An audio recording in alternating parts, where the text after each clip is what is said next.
उसकी तैयारी बच्चे लोग कैसे करें, इसके लिए जो है सबसे पहले तो ये है कि वो एनसीईआरटी को पकड़ें और एनसीईआरटी को 4 बार जरूर पढ़ें। 1 बार 2 बार नहीं, 4 बार से ज़्यादा एनसीईआरटी पढ़ेंगे तो मुझे पूरी उम्मीद है कि हर बच्चे कामयाब हो सकते। सर पटना में तो स्टूडेंट लोग पढ़ने के लिए आते हैं, लेकिन पटना का जो चमक दमक है उसमें फंस जाते हैं। जैसा कि पार्क में चले जाते हैं, चिड़ियाघर में घूमने के लिए चले जाते हैं, जू में चले जाते हैं, तो उन स्टूडेंट लोगों को क्या कहेंगे? हाँ, वैसा भी है कि 100% भी केमिस्ट्री में बच्चे लाए हैं। जेई मेंस में भी। हाँ, जेई मेंस में 100% लाए हैं। हम लोग को सुनने का मिलता है कि मतलब फुल मार्क्स लाना है, और ऐसा जो है पाटलिपुत्रा सुपर 30 में हो चुका है और सर ने बताने का काम किया है। हमको विश्वास नहीं हो रहा था, लेकिन हमने देखा है तो विश्वास तो होगा ही। ऐसे हमारे यहाँ जो है 17 में, 18 में, 19 में, ये 3 साल लगातार जो है 100 में 100 बच्चे मार्क्स लाए, 120 में 120 और 100% लाए। केमिस्ट्री में 1-2 बच्चे हर साल लाते हैं। क्या राज है सर ये 100%?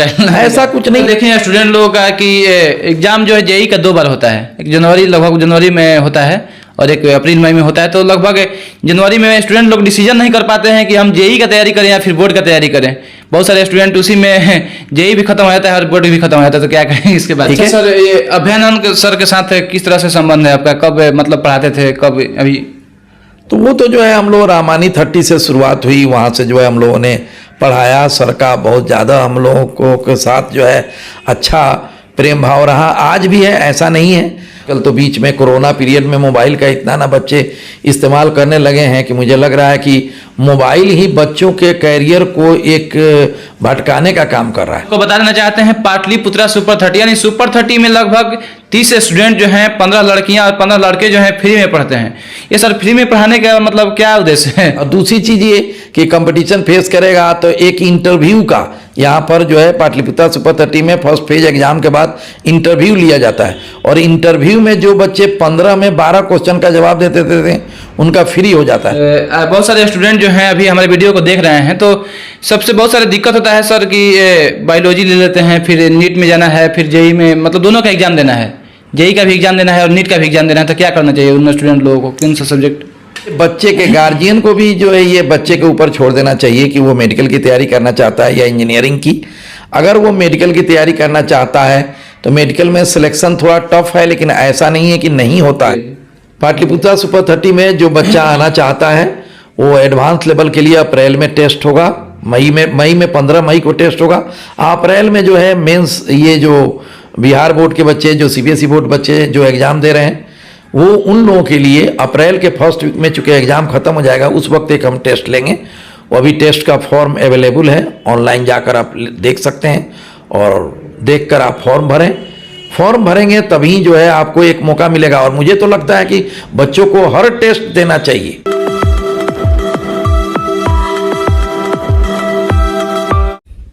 जब कोई स्टूडेंट जब बोर्ड का एग्ज़ाम दे देते हैं तो सबसे पहले सोचते हैं कि हमको आगे क्या करना है, किस क्षेत्र में जाना है, किस क्षेत्र में जॉब करना है। जॉब ढूंढते हैं सबसे पहले तो किस चीज़ की तैयारियां करें। बहुत सारे कंपटीशन होते हैं हमारे स्टूडेंट लोगों के सामने, तो सबसे पहले ये चूज करना बहुत मुश्किल होता है कि स्टूडेंट को किस क्षेत्र में जाना चाहिए। और वैसे ही हम सर के पास आए हुए हैं जो कि पाटलिपुत्रा सुपर 30 जो कि जेई और नीट के लिए बहुत ही बेहतरीन ढंग से तैयारियां होता है, यहाँ पर तैयारी करवाई जाती है। तो सर हैं हमारे साथ मौजूद हैं। नमस्कार दोस्तों, मैं अमित कुमार सिंह और आप देख रहे हैं परसुमित लाइव न्यूज। और सर हमारे साथ मौजूद हैं। सर से हम लोग बात करेंगे कि किस तरह से जेई और नीट के लिए तैयारियां होता है और क्या क्राइटेरिया होता है, क्या क्राइटेरिया होना चाहिए, एलिजिबिलिटी क्या होना चाहिए स्टूडेंट के अंदर, और किस तरह से तैयारियां होता है। और खास करके पाटलिपुत्रा सुपर 30, जैसा कि आप लोग अभयानंद सर का नाम सुने होंगे, अभयानंद सर के साथ सर पहले चलाते थे, लेकिन आज के समय में पाटलिपुत्रा सुपर 30 जो है अपना चलाते हैं सर। तो इसके माध्यम से जेई और नीट के बहुत सारे स्टूडेंट जो हैं यहाँ से सफल होकर निकले हैं। तो हम सर से सबसे पहले हम लोग जानेंगे कि किस तरह से जेई और नीट का तैयारी किया जाता है उन स्टूडेंट लोगों से। आने वाले जो भी एग्जाम हो रहे हैं, हालांकि एक एग्जाम तो पीछे हो चुका है और आने वाले समय में अप्रैल में एक एग्जाम होने वाला है जेई और नीट का। तो किस तरह से तैयारियां किया जाए स्टूडेंट लोगों के द्वारा, तो सबसे पहले सर से हम जानेंगे। तो सबसे पहले सर हमारे परसुमित लाइव न्यूज में स्वागत है सर आपको। Thank you. देख रहे हैं सर पहला एग्जाम तो हो चुका है जेई और नीट का। हाँ, जेई का तो एग्ज़ाम जो है हुआ है एक, और उसमें आज ही रिजल्ट आया है। सभी बच्चे अच्छा किए हैं स्कोर, लेकिन अभी रिजल्ट नहीं बताया जाएगा। लेकिन जो आने वाला समय है उसमें फिर अप्रैल में या मई के फर्स्ट वीक में, और मेडिकल का तो मई के फर्स्ट वीक में ही टेस्ट होगा, तो उसकी तैयारी बच्चे लोग कैसे करें, इसके लिए जो है सबसे पहले तो ये है कि वो एनसीईआरटी को पकड़ें और एनसीईआरटी को 4 बार जरूर पढ़ें। 1 बार 2 बार नहीं, 4 बार से ज़्यादा एनसीईआरटी पढ़ेंगे तो मुझे पूरी उम्मीद है कि हर बच्चे कामयाब हो सकते हैं अगर वो एनसीईआरटी को 4 बार सही ढंग से पढ़ें, और उसमें ज़रूरत हो तो टीचर का गाइडलाइन भी लें। और उसके अलावा अगर बाय द वे उनको किसी तरह की परेशानी होती है तो सुपर 30 का भी नंबर अवेलेबल है। वो कोई भी चीज़ फिजिक्स, केमिस्ट्री, बायोलॉजी, मैथमेटिक्स से कोरिलेटेड अगर उनकी कोई भी क्वेरी है, जो बाहर रहते हैं बच्चे पूरे इंडिया में या वर्ल्ड लेवल पर कहीं भी बच्चे हैं जिनको अगर ज़रूरत महसूस होती है कि मुझे यहाँ पर दिक्कत है, तो वो सुपर 30 के जो वेबसाइट पर जो नंबर दिया गया है उस नंबर से बच्चे जो है हमारे तक पहुँच सकते हैं और क्वेश्चन अपने क्वेश्चन का सोल्यूशन ले सकते हैं। सर, बहुत सारे स्टूडेंट जो हैं अभी सोचने में ही समय गुजार देते हैं कि क्या करना है 10th के बाद 12th के बाद, तो कैसे लोग जो स्टूडेंट हैं उनको अंदर में ये होना चाहिए कि नहीं इंजीनियरिंग लाइन में जाना है कि मेडिकल लाइन में जाना है? ये बच्चे के गार्जियन को भी जो है ये बच्चे के ऊपर छोड़ देना चाहिए कि वो मेडिकल की तैयारी करना चाहता है या इंजीनियरिंग की। अगर वो मेडिकल की तैयारी करना चाहता है तो मेडिकल में सिलेक्शन थोड़ा टफ है, लेकिन ऐसा नहीं है कि नहीं होता है। आखिर बच्चे ही कर रहे हैं, क्योंकि ऑलमोस्ट 85% से ज़्यादा पर सिलेक्शन होता है लगभग, तो 80 to 85% पर सिलेक्शन होता है। तो मेडिकल में वही बच्चे जाएं जो अच्छे बच्चे हों, और इंजीनियरिंग में एवरेज बच्चे भी जा सकते हैं और अच्छे बच्चे भी जा सकते हैं। तो जो बच्चे का चॉइस हो, अगर मेडिकल में इंटरेस्ट हो तो उधर जाने दिया जाए, इंजीनियरिंग में इंटरेस्ट हो तो उधर जाने दिया जाए। 10th बाद बच्चे को जरूर जल्दी से जल्दी डिसीजन लेकर और अपना डिसीजन जो है गार्जियन को बताकर और उसमें आगे बढ़ना चाहिए। लेकिन जो बच्चे 12 कर चुके हैं या इस बार 12 दे रहे हैं, वो भी रिजल्ट का इंतज़ार नहीं करें, जल्दी से वो जो है सुपर 30 का भी निकलेगा आपको अप्रैल में। सुपर 30 का अप्रैल में निकलेगा। जो 12 पास बच्चों को जो टारगेट बैच के लिए हम लोग लेते हैं वो अप्रैल में निकलेगा, और मई के 2nd वीक में लगभग एग्जाम होगा मेडिकल वाले के लिए। इंजीनियरिंग वाले के लिए भी वही होता है कि 2nd वीक ऑफ मई में जो है हम लोग टारगेट के लिए अलग से बच्चों को सिलेक्ट करते हैं। लेकिन जो बच्चे इस बार मैट्रिक का एग्जाम दे रहे हैं उन बच्चों से या उन गार्जियन से मेरा अपील है कि वो अपने बच्चों का पाटलिपुत्र सुपर 30 के वेबसाइट पर जाकर फॉर्म फिलअप करें और फॉर्म भरें, टेस्ट का एग्जामिनेशन दिलवाएं, और उसके बाद फिर इंटरव्यू देगा बच्चा। एक तो पहली चीज़ है कि अगर वो टेस्ट देगा तो उसको दोनों चीज़ में फ़ायदे होंगे। एक तो वो उसको अपने नॉलेज की भी जानकारी होगी कि हम कहाँ तक पहुँचे हैं, हम कहाँ हैं, हमको कितना % मार्क्स आया, पहली बात। और दूसरी चीज़ ये कि कंपटीशन फेस करेगा तो एक इंटरव्यू का यहाँ पर जो है पाटलिपुत्र सुपर 30 में फर्स्ट फेज एग्जाम के बाद इंटरव्यू लिया जाता है, और इंटरव्यू में जो बच्चे 15 में 12 क्वेश्चन का जवाब देते थे उनका फ्री हो जाता है, और 12 से जो कम देते हैं और 7 से ज़्यादा का जवाब देते हैं उन्हीं लोगों का हम लोग पेमेंट सीट में भी लेते हैं। और पेमेंट सीट में भी 35 बच्चों को हम लेते हैं। 15 बच्चे हम मेडिकल में फ्री लेते हैं और 15 इंजीनियरिंग में फ्री लेते हैं, और 35 बच्चे मेडिकल में और 35 बच्चे इंजीनियरिंग में हम लोग पेमेंट सीट पर लेते हैं। अच्छा सर, ये अभ्यानंद सर के साथ किस तरह से संबंध है आपका? कब मतलब पढ़ाते थे, कब अभी?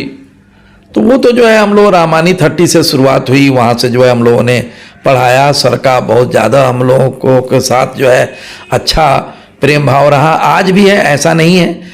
उनका भी चलता है, सुपर 30 जो है अभ्यानंद सर भी चलाते हैं, और उन्होंने भी इस सुपर 30 की भी शुरुआत उन्होंने ही की थी, लेकिन बाद में हम चलाने लगे, हमारे जिम्मे उन्होंने कर दिया था, उसके बाद हम चलाने लगे। अब इसको जो है शुरुआत उन्हीं से, अभ्यानंद सर के द्वारा ही हाँ, शुरुआत उन्हीं के द्वारा किया गया था। लेकिन आज जो है हम चलाते हैं, वो अब इसमें कोई इसी तरह से इन्वॉल्व नहीं है।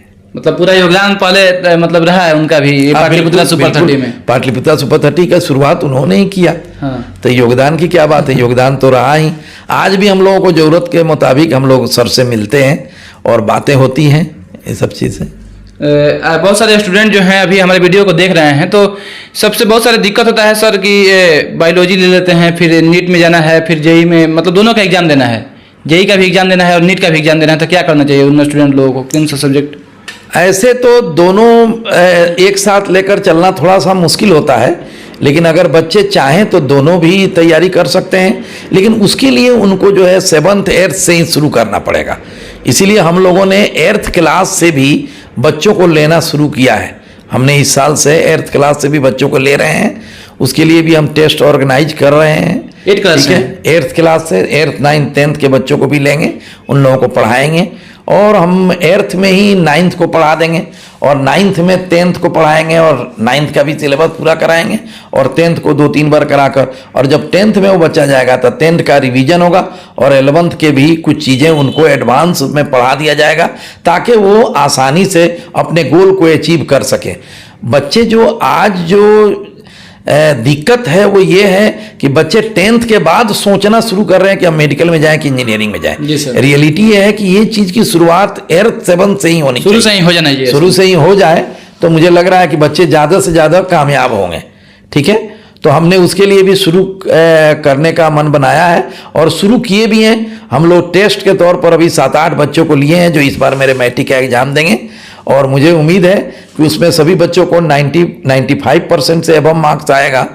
तो मुझे पूरा यकीन है और उम्मीद है कि वो लोग अच्छा करेंगे, और वो अच्छा करेंगे तो और ये खुद ही जो है ये मामला और फैल जाएगा। सर बहुत सारे देखे हैं स्टूडेंट लोगों का कि एग्जाम जो है जेईई का 2 बार होता है, एक लगभग जनवरी में होता है और एक अप्रैल मई में होता है। तो लगभग जनवरी में स्टूडेंट लोग डिसीजन नहीं कर पाते हैं कि हम जेईई का तैयारी करें या फिर बोर्ड का तैयारी करें।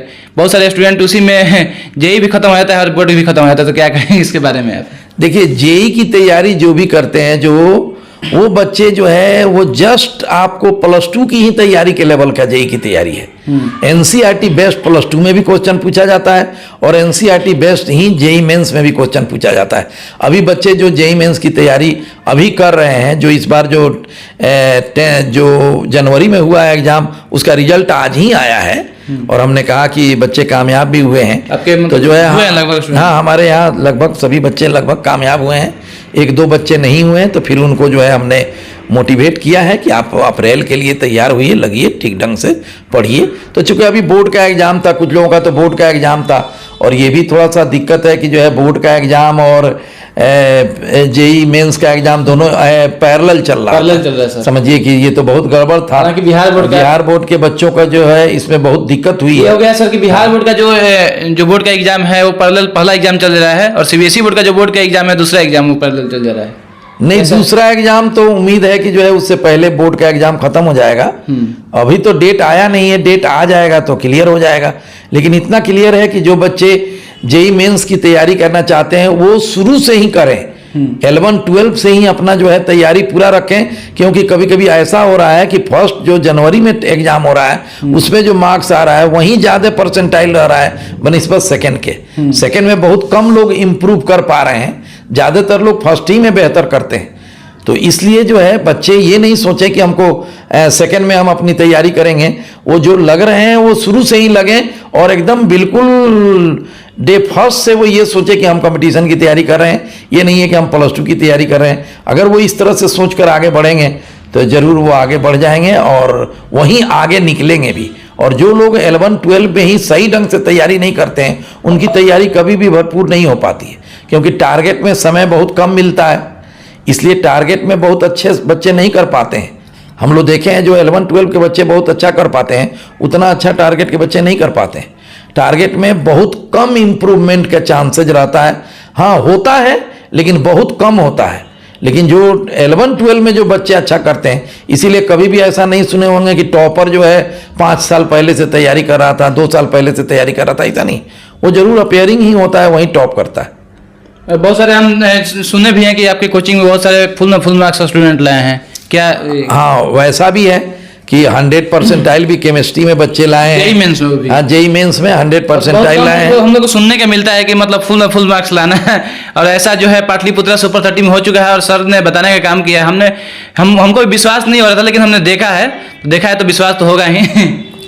ऐसे हमारे यहाँ जो है 17 में, 18 में, 19 में, ये 3 साल लगातार जो है 100 में 100 बच्चे मार्क्स लाए, 120 में 120 और 100 परसेंटाइल लाए। केमिस्ट्री में 1-2 बच्चे हर साल लाते हैं। क्या राज है सर ये 100% ऐसा कुछ नहीं, हम तो जो पढ़ाते हैं उसमें जो बच्चों को जो मोटिवेट किया जाता है उससे बच्चे ज़्यादा से ज़्यादा ध्यान देते हैं और उस पेपर में बेहतर करते हैं। ऐसा नहीं है, मैथ में भी बच्चे 95, 99, 98 परसेंटाइल लाते हैं, फिजिक्स में भी लाते हैं, लेकिन 100 परसेंटाइल जो है एक बार फिजिक्स में आया है 100 परसेंटाइल बच्चे का, ठीक है। लेकिन केमिस्ट्री पढ़ाते हैं और केमिस्ट्री का सर हमको जहाँ तक लगता है कि बहुत कम टीचर होंगे ऐसे पटना में जो कि स्पेशलिस्ट होंगे, और केमिस्ट्री में सबसे मतलब स्टूडेंट लोग मतलब कौन सा चीज़ पढ़ना चाहिए जो कि जेईई मेंस में वो मतलब अच्छा मार्क्स आएगा, कौन सा टॉपिक क्या, जो सभी केमिस्ट्री तो बेसिकली स्कोरिंग पेपर है, केमिस्ट्री स्कोरिंग पेपर है, खासकर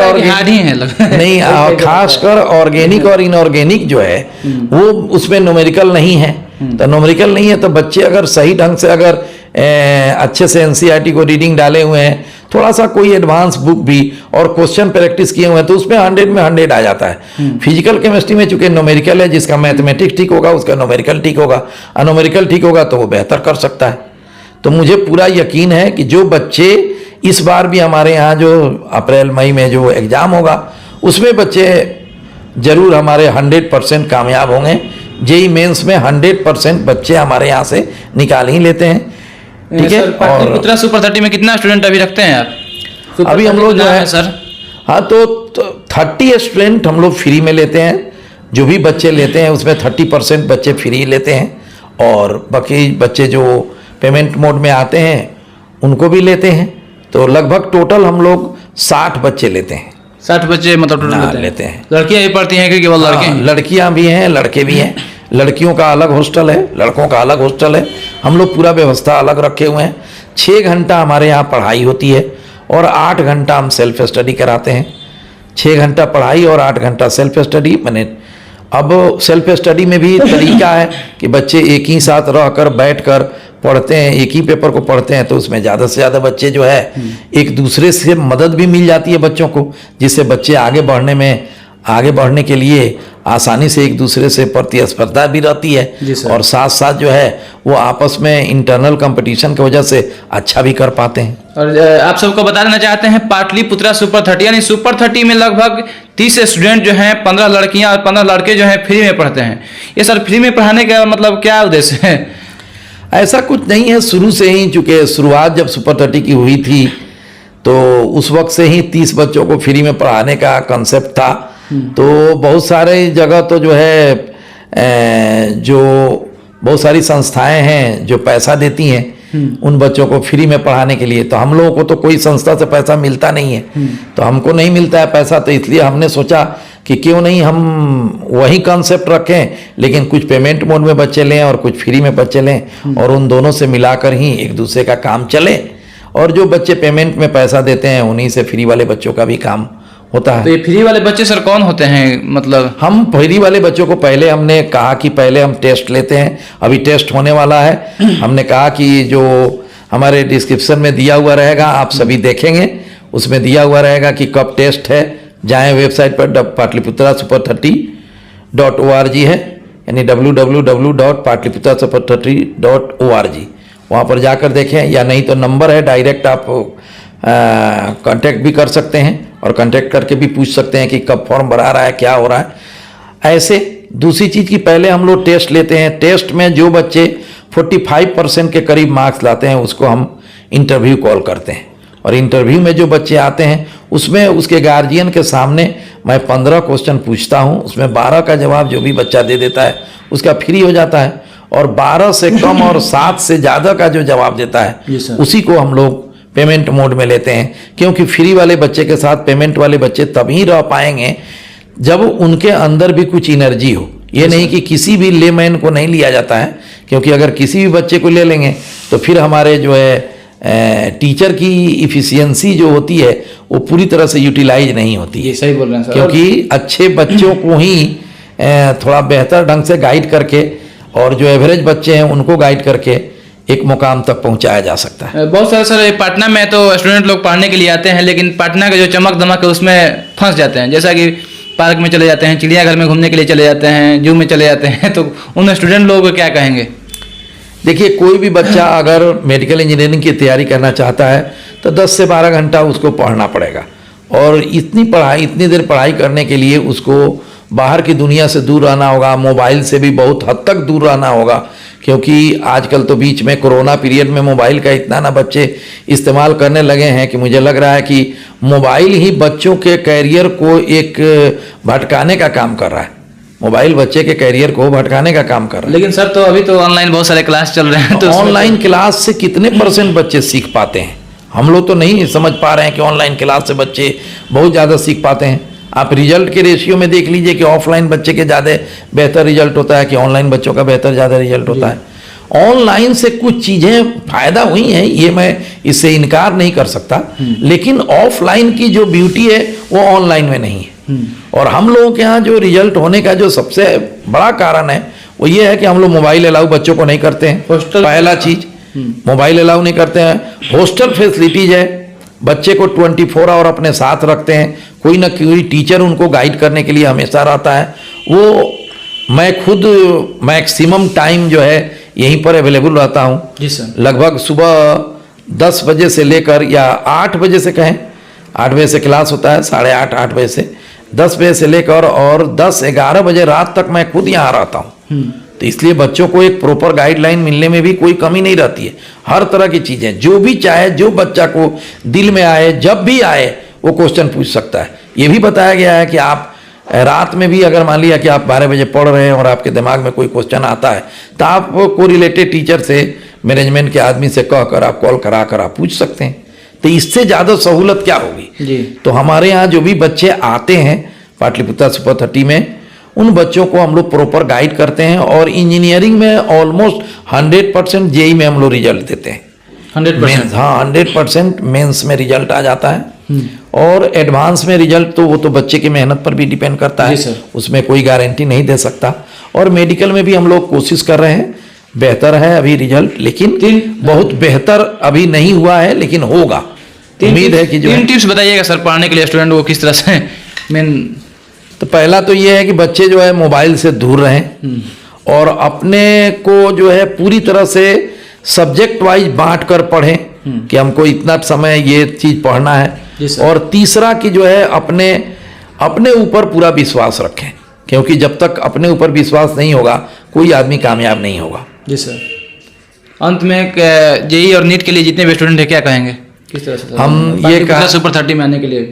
पाटलिपुत्र सुपर 30 में जो बच्चा आना चाहता है वो एडवांस लेवल के लिए अप्रैल में टेस्ट होगा, मई में 15 मई को टेस्ट होगा। अप्रैल में जो है मेंस, ये जो बिहार बोर्ड के बच्चे, जो सीबीएसई बोर्ड बच्चे जो एग्ज़ाम दे रहे हैं, वो उन लोगों के लिए अप्रैल के फर्स्ट वीक में चूँकि एग्ज़ाम ख़त्म हो जाएगा उस वक्त एक हम टेस्ट लेंगे। वो अभी टेस्ट का फॉर्म अवेलेबल है, ऑनलाइन जाकर आप देख सकते हैं और देख कर आप फॉर्म भरेंगे तभी जो है आपको एक मौका मिलेगा। और मुझे तो लगता है कि बच्चों को हर टेस्ट देना चाहिए, किसी भी कोचिंग का अगर टेस्ट निकलता है तो बच्चों को देना चाहिए, एडमिशन लें या नहीं लें, इसलिए कि जो है उससे जो है अपना इम्प्रूवमेंट होता है और खुद पता चलता है कि मैं कहाँ हूँ। अगर मान लिया किसी बच्चे को 100% स्कॉलरशिप मिलता है, जी सर, तो अगर सुपर 30 में आ गया तो फ्री हो गया। तो अब आप बताइए कि अगर वो टेस्ट नहीं देगा तो फिर ये यहाँ तक कैसे पहुँचेगा? जी सही। या अगर एक पेमेंट मोड में भी अगर बच्चा आता है तो एक अच्छे गाइडलाइन के लिए भी तो एक अच्छी जगह चाहिए। जी सर। तो उसमें आजकल बच्चे ज़्यादातर जो है गार्जियनशिप नहीं रहने की वजह से बच्चों में ज़्यादा फेलियोरिटी के चांसेस बढ़ जाते हैं। गार्जियनशिप नहीं रहती है, बच्चे यही एज है बहकने का, पढ़ने का भी यही एज है। इसी एज में आदमी को हर तरह के जो है जोश वलवला आता है, हर तरह का जो है आदमी जो है इसी पीरियड में आदमी को तरह तरह के ख्वाहिशात उभरते हैं। ठीक है, वो एडल्ट होता है, ठीक है, माँ बाप से दूर होता है पहली बार, तो फ्रीडम महसूस करता है। तो ऐसे अगर वो अपने को, उसको कोई गाइडलाइन करने वाला नहीं रहा तो भटक जाता है और फिर उसके रास्ते जो है, बहुत अच्छे बच्चे भी जो हम लोग देखते हैं कि कोचिंग में हम लोग पढ़ाते हैं तो देखते हैं कि बहुत अच्छे बच्चे भी खराब हो जाते हैं। जी सर। क्योंकि वो सर्किल उनकी गड़बड़ हो जाती है और यहाँ वो चीज़ें सब बच जाती हैं। हर तरह के जो टाइम जो बर्बाद होने वाला है वो सबको हम लोग रोक देते हैं, जिससे बच्चे ज़्यादा से ज़्यादा कामयाब होते हैं। जी सर, बहुत बहुत धन्यवाद हमारे साथ समय देने के लिए सर। शुक्रिया। जैसा कि सर हमारे साथ मौजूद है, जो कि इस वक्त हम मौजूद हैं आशियाना दीघा रोड, जो कि रामनगरी में, और यहाँ पर सर से मौजूद थे जो कि एम लाल सर पाटलिपुत्रा सुपर 30 के डायरेक्टर हैं और काफ़ी बेहतरीन ढंग से सुपर 30 में 30 स्टूडेंट को मुफ्त में पढ़ाते हैं और बाकी जो स्टूडेंट आते हैं उसको पेमेंट करके उसके बाद फिर पढ़ाते हैं। बहुत सारे जो हैं फ्री मुफ्त में बहुत सारे टीचर को यहाँ पर टीचर अवेलेबल हैं, यहाँ पर सर मौजूद है, बहुत सारे टीचर अवेलेबल हैं जो कि पढ़ाते हैं बहुत अच्छे ढंग से और यहाँ पर बहुत सारे सुविधाएं भी हैं। आप लोग भी यहाँ पर आ सकते हैं और अपने जो है जेईई और नीट का अच्छे से ढंग से तैयारियाँ करा सकते हैं। और अभयानंद सर का नाम आप लोग सुना ही होगा और जैसा कि पाटलिपुत्रा सुपर 30 जो है उन्हीं के द्वारा जो संचालित किया जा रहा था पहले और आज के समय में जो कि एम लाल सर जो कि डायरेक्टर हैं अभी संचालित कर रहे हैं काफ़ी बेहतरीन ढंग से। पिछले एग्जाम में भी बहुत बेहतरीन ढंग से जो स्टूडेंट हैं यहाँ से पास आउट हुए हैं। और अगर यह वीडियो आपको अच्छा लगे तो लाइक कीजिए, शेयर कीजिए और हमारे चैनल को सब्सक्राइब कीजिए और एक बार पाटलिपुत्रा सुपर 30 में विजिट अवश्य कीजिए। थैंक यू, जय हिंद।